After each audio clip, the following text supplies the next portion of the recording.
I never should have gone down into the basement below the sand. Now every time I walk near the beach, I feel its presence following me. When my family decided to buy a beach house, we were all ecstatic. We had found the perfect place to spend our summers. It was a bit isolated, but that was part of the charm. The house had been empty for years, so the price was reasonable, only about $200,000. But from the moment we stepped inside, things felt off. My mom said it just needed some love, like a fresh coat of paint. My dad said the isolation was worth it. For the next few months, they worked hard to renovate the home. Me and my sister just watched them work with a mixture of boredom and suspicion. The house looked nice when they were done, but it still didn't feel right. One night I was awoken by what sounded like screams in the middle of the night. Of course, I told my parents in the morning, but they just laughed it off. "It's probably just seagulls," my mom said. I knew she was just trying to reassure me, but I couldn't help but think she was doing a really bad job at it. A few days later, I was exploring the house and found an old journal in the attic. It belonged to the previous owner who had lived there 30 years ago. As I read through the pages, I realized this person had experienced the same unsettling feelings I'd been having, and they seemed to be getting worse over time. Then I found something even more disturbing, a sketch of a ladder leading down into the sand. Next to it was written, "The only way out is down." Confused, I went downstairs and searched the whole basement, but I found no ladder. I was about to give up when I noticed something strange on the floor. At first I thought it was just a pile of dirt, but then I realized it was far too symmetrical. I cautiously approached the mound and hesitantly reached out to touch it. As my fingers made contact, the dirt crumbled, revealing a hole that seemed to go on forever. Suddenly, I heard a voice coming from the darkness. "Welcome to my lair. I've been expecting you." I froze in fear as the voice echoed around me. Then I turned and ran as fast as I could back upstairs. I don't know how long I stayed up there, but eventually the feeling of dread that had been following me around the house disappeared. Over the next few weeks, I tried to convince myself that what I'd experienced was just a figment of my imagination. But then one day, while reading the journal, I found an entry that made my blood run cold. It was from the same day I'd found the hole, and in it, the owner described a nightmare they'd had. In the dream, they'd been digging in the sand and had uncovered a secret passageway leading into a dark abyss. They'd called out for help, but their voice had been swallowed by the darkness. And then they woke up in a cold sweat, heart pounding. As I read these words, I felt a sense of foreboding wash over me. Was this the same passageway that I had discovered? And if so, what lay at the end of it? I tried to push the thoughts out of my mind, but they wouldn't go away. I found myself constantly scanning the ground for any sign of movement, always listening intently for any sound that might signal the return of whatever lurked below the sand.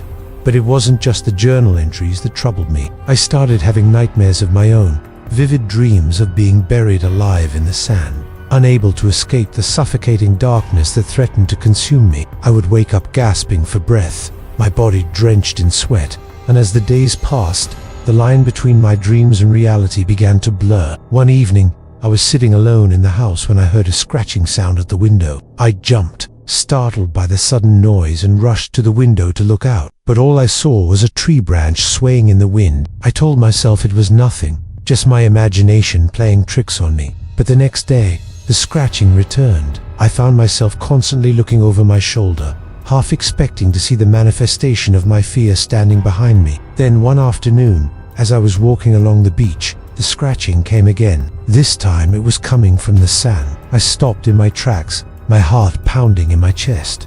What was down there? I stared at the spot where the sound seemed to be coming from, but I couldn't make out anything in the shifting dunes. Just as I was about to turn and walk away, the scratching started again, louder this time. I felt a sudden surge of adrenaline and found myself taking a step closer to the sound. I knew I shouldn't, but I couldn't help myself. I had to know what was down there. Taking a deep breath, I knelt down and started to dig my hands into the warm sand. It was soft and yielding at first, but then I hit something hard. I struggled to move it, but slowly it began to shift. With a grunt, I pulled it out of the sand and brushed it off. It was a wooden hatch.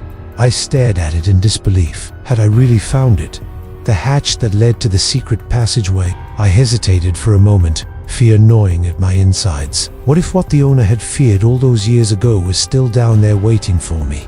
I took another deep breath and forced myself to focus. I had to know what was down there. Slowly, I pushed the hatch open and climbed down into the darkness. The tunnel was narrow and the air was thick and heavy. I could feel the presence of countless eyes boring into me from the darkness, and I couldn't help but shiver. As I descended deeper into the earth, I heard a voice whisper, "You shouldn't be here." I froze, my heart pounding in my chest. Was I really going insane? Or was someone, or something, trying to warn me? Ignoring the voice, I continued down the tunnel until I came to a ladder. It was made of the same old wood as the hatch and seemed to stretch down into an endless pit. I hesitated for a moment, fear gripping me like a vice, but then I took a deep breath and started to climb. The ladder was steep and narrow, and the air grew colder the deeper I went, but I pressed on, driven by a morbid curiosity. Finally, I reached the bottom and stepped onto the cold, hard ground. I was in a small, dark room with a single wooden door.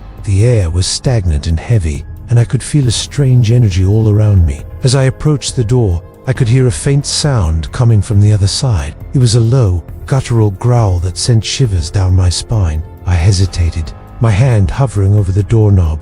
Should I open it? I took a deep breath and pushed the door open, and that's when I saw it. In front of me was a huge, dark figure with glowing red eyes. Its teeth were bared in a snarl and it let out a deafening roar. I screamed and stumbled back, knocking over a nearby table. The figure lunged at me, and I barely managed to scramble out of its reach.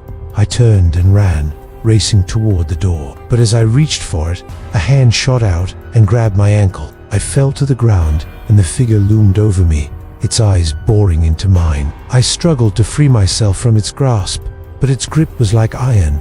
I could feel its hot, fetid breath on my neck, and I could hear its snarling growls echoing in my ears. With a final surge of strength, I kicked out and managed to break free. I scrambled to my feet and ran as fast as I could, not stopping until I was back in the safety of the house. I collapsed on the floor, my heart pounding in my chest. I was safe, but I knew that whatever was out there, it hadn't given up on me yet. From that day on, I never went back to the beach house. I've heard strange scratching sounds whenever I walk near the shore, and I know that whatever lurks below the sand is still out there waiting for me. This is one of the creepiest beach house horror stories ever experienced by someone who was kind enough to share their story online. This story has hundreds of thousands of upvotes, so it's clearly one of the most popular and creepy beach house horror stories ever shared. So let's jump right into it.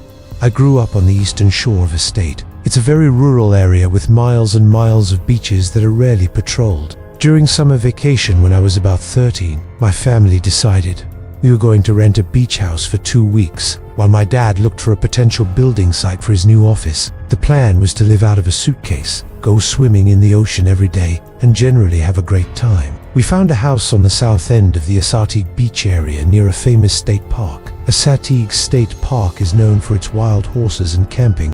It also has some pretty scary legends attached to it, but we didn't know anything about that at the time. We settled in pretty easily and started making ourselves at home. It was just my parents, my brother and sister, and our dog. One thing I noticed right away was that the house seemed to watch you. There were windows all over it, even ones high up in the eaves, and they seemed to be looking in from everywhere. I couldn't help but feeling like someone was watching us, but I shrugged it off and figured I was being silly. That night, we went into town to get food because the house was pretty well stocked. But there was no food except for some cereal and milk. On the way back, we stopped at a little grocery store and bought lots of stuff.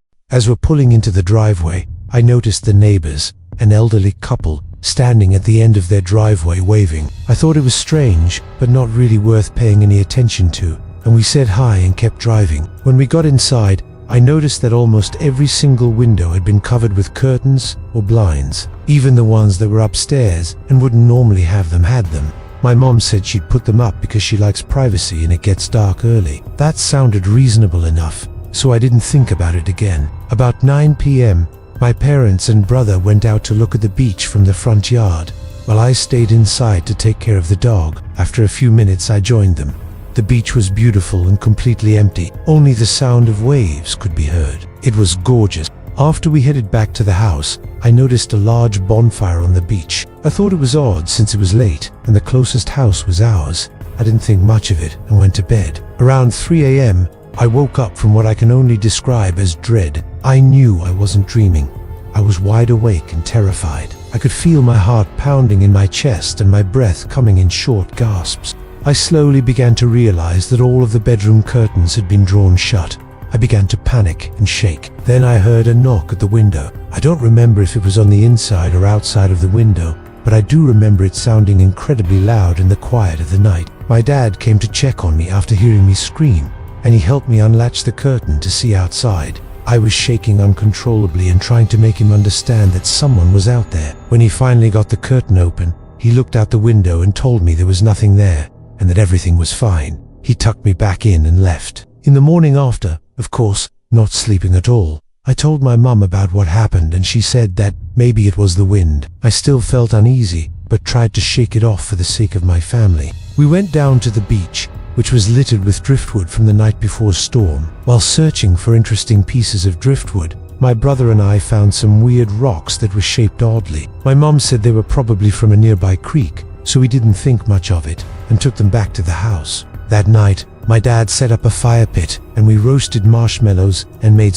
We decided to tell scary stories and my dad suggested we each take turns telling stories about the 𝗢𝗂𝗿 legend of the ghost ship that is supposed to be buried in the sand near the beach. As he was telling the story, I noticed that the driftwood from the beach and the rocks my brother and I had collected were arranged in a circle around the fire pit. At first, I thought that I was just subconsciously seeing this because of my dad's story, but then I realized they were never there before. I was too scared to tell anyone, so I just kept quiet. After we finished our stories, we headed to bed. Again, though, around 3 a.m., I woke up and went to the window to find out who was out there again. I could see a large bonfire on the beach, but I didn't see any people. I pulled the curtain back further and could see several figures dancing in the firelight. They seemed to be having fun. Their voices were clear as day through the window and I could hear singing, laughter and drums. I saw men, women, and what appeared to be children. It looked like they were having a great time. I wanted to join them so badly,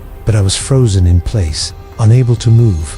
As quickly as they appeared, they were gone. The next morning, of course, I told my parents again, but they said I was dreaming and making things up. They told me to get over it and stop being silly. We decided that we needed a break from this house and went to stay at a hotel in Ocean City. When we returned the next day, we found that several of our belongings were gone, including the rocks my brother and I had found. The only things missing were things that would have been easy to carry, like towels, clothes, beach toys, kitchen utensils, soap, and toiletries. Our suitcases were there, but clothes were missing from them. Strangely, the window where I had seen the figures the night before was wide open. To this day, I'm not sure what I saw, but I know it wasn't a dream. I wish I could explain the feeling I had when I watched those people dance around their fire. It was as if something was calling to me, beckoning me to come join them. I never felt like that before or since. After we packed up and left, I never wanted to return to that house. I haven't been back in nearly 20 years. I still think about what I saw. I recently learned that the house we rented was originally built in the 1600s and is one of the oldest houses in the state. I've always wondered if the people I saw were the ghosts of early settlers. To this day, my family refuses to talk about that beach house, especially at night. I am sharing this story with you now in hopes that maybe someone out there can shed some light on what might have happened to us. Thanks for listening. This happened to me. It's true. I rented a beach house with some friends. We had a blast. But one night I woke up from what I can only describe as a scream that split the night. It was guttural, otherworldly, and very scary. Now, obviously, my friends and I freaked out. We ran outside thinking maybe someone was at the beach, but there was no one there. This went on for about 2 weeks, happening almost every night, and we were too scared to stay another day, so we packed up and left. I get it. That sounds like a horror movie, but it's 100% true. And it gets worse.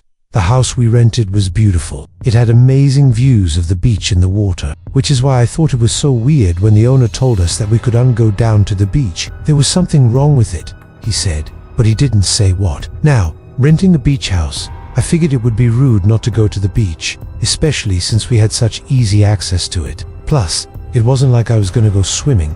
It was winter. No one goes swimming in January in Cape May, New Jersey. But yeah, that's where this story took place. A beach town that's known for its Victorian architecture and fun book. I had never been there before, so when my friend suggested it, I jumped at the chance. It was my friend Kate's birthday, so we decided to rent a house for the weekend and surprise her with a little getaway. She had no idea until we showed up at her door with bags full of goodies and balloons. It was cute. Her face lit up when she realized what we were doing, and after saying our goodbyes to her parents, we headed out. When we got to the beach house, we dropped our stuff off, opened a bottle of wine and walked around the property. It was huge, easily big enough to fit all of us, plus the owner, a man named George, threw in an extra bedroom, so we could have some alone time, which we appreciated.